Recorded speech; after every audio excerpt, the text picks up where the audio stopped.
各位觀眾大家好，歡迎嚟到 HKTCS 嘅頻道，我係成員阿高，今日係2025年5月17日星期六，呢度係每週天氣。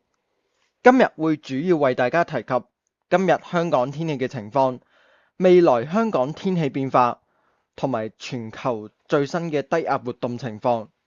喺影片開始之前，希望大家訂閱、分享、按讚支持我哋香港颱風追蹤站 HKTCS， 我哋目標係3萬訂閱，希望大家多多支持。歡迎追蹤本頻道其他社交媒體平台，而連結亦都會擺喺留言或者資訊欄區嗰度。我哋先睇睇今日天氣情況先啦。一啲溫暖嘅偏南氣流啦，係喺今日影響緊我哋㗎。咁所以今日天氣啦都係有天晴啦，同時有雲嘅情況，亦都有一啲驟雨，亦都有陽光出現。咁亦都有酷熱啦至炎熱嘅天氣。咁濕度啦相對亦都比較高啦，而體感溫度亦都比較高㗎。咁今日天氣實際情況啦，就可以見到喺中午時分啦，部分地方啦、市區啦係達到酷熱水平㗎。天文台亦都係有發出啦酷熱天氣警告。其中上水更加係升到接近35度，有34.6度嘅水平㗎。晏晝3點啦，紫外線指數啦都係為高，咁大家就要繼續注意身體同埋避免中暑啦。咁我哋睇睇天文台最新嘅表示，一股偏南氣流正係影響緊廣東沿岸，同時驟雨亦都影響該區。喺正午時分，新界部分地區氣溫係上升到32度或者以上，而天文台對於今日餘下嘅時間係預測大致多雲啦，有一兩陣驟雨。晏晝部分時間有陽光同埋酷熱，會吹輕微至和緩嘅偏南風。咁我哋睇睇未來香港嘅天氣情況，預計之後日子啦，我哋就會受到偏南氣流影響，會繼續受到㗎。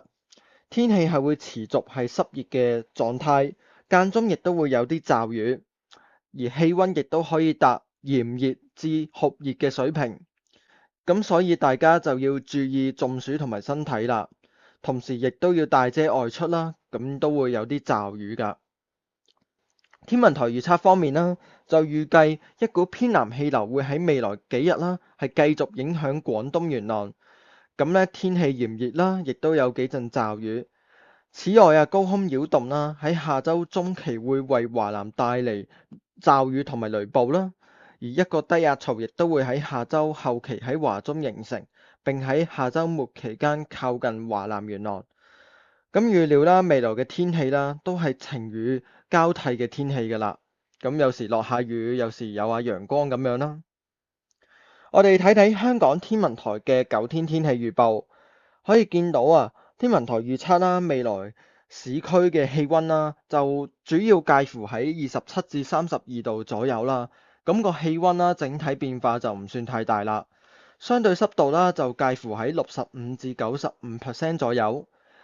當中間中係會有陽光，部分時間係會多雲，咁主要會吹一啲偏南風2至4級，而部分日子部分地方亦都可能有雷暴。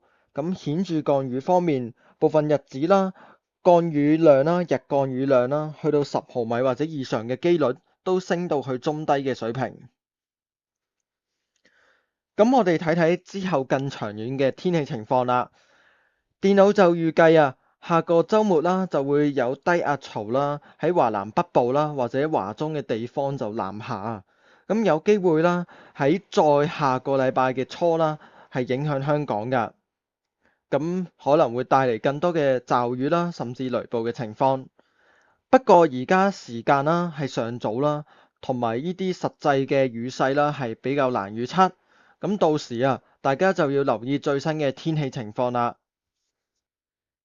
我哋亦都可以睇住天文台嘅暫時預測，就預測下個禮拜啦嘅再下個禮拜初嘅氣溫啦，就會稍為跌至26至31度㗎。整體雨勢啦，亦都會稍為增多。預計日降雨量可以去到10毫米嘅機率，係會升到中低至中嘅水平。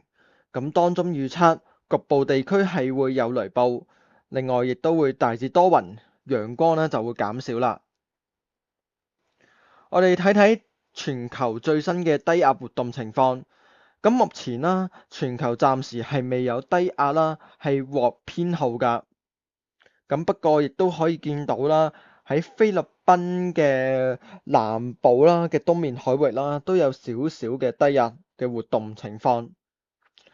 而南海未來低壓活動方面啦，喺歐中集成預報啊，都對於南海中至南部啊有微弱嘅低壓活動反應㗎。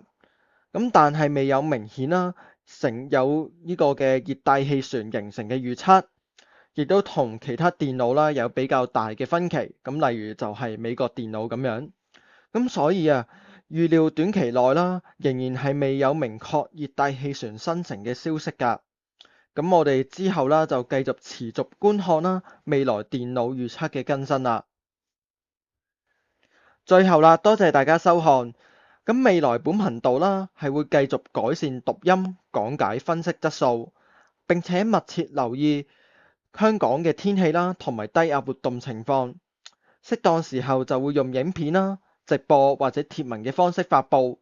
咁大家訂閱我哋啦，並且開放通知啦，就可以掌握我哋嘅最新發布啦。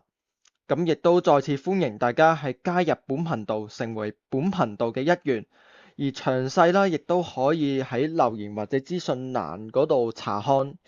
咁我哋下條影片再見啦，拜拜。